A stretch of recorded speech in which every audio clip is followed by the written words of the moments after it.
Hey everybody, it's Matt Powers. I'm an author, a seed saver, a gardener, and a family guy, and I teach people everywhere how to live more regeneratively. Today I'm talking about why rain barrels, even ones that are full of water, are kind of a joke. And we're gonna talk about why, because the reality is this.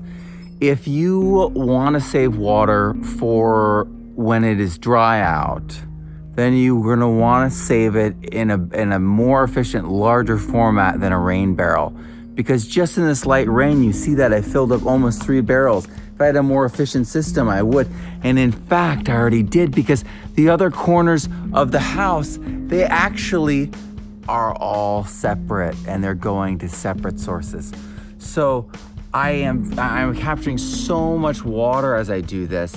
And the reality is we need a large containment vessel if we really want to capture the rain that's coming off of our roof. And if we want to save it for a time period later in the season, we have to do more than just a barrel. We're gonna have to treat that water somehow. We're gonna have to screen that water. We're gonna have to do a first flush diverter.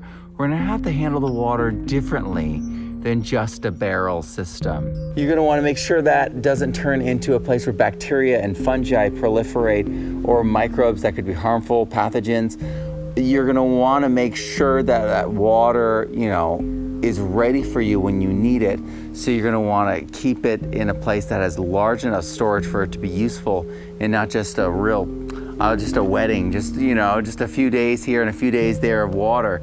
So think about thousands of gallons, not just 55-gallon drums, but thousands of gallons when you're thinking about harvesting water off your roof.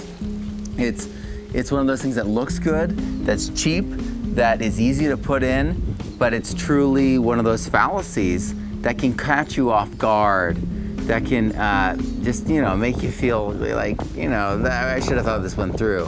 Because the reality is you have so much water coming off that every corner of the house that's letting water out is releasing 2 to 3, maybe 5 to 6, even in light rains.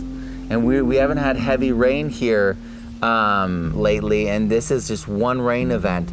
So if you want to store water for a long period of time, think bigger, maybe add biochar to it, first flush diverter, a really good screen, maybe some limestone chips in there, and you're really gonna wanna keep that water in the right pH.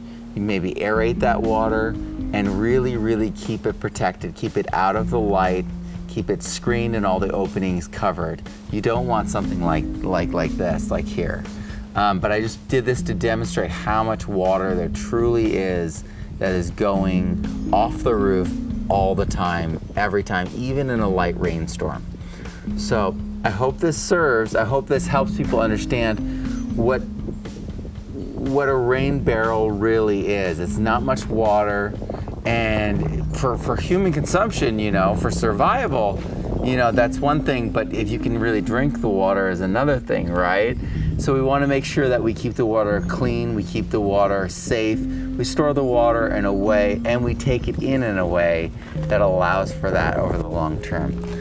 I'm Matt Powers. Grow abundantly, learn daily, and live regeneratively. And start harvesting water wherever you can, however you can, but do it smartly. Do it in a way that is going to work for you in the long term. All right? Thanks.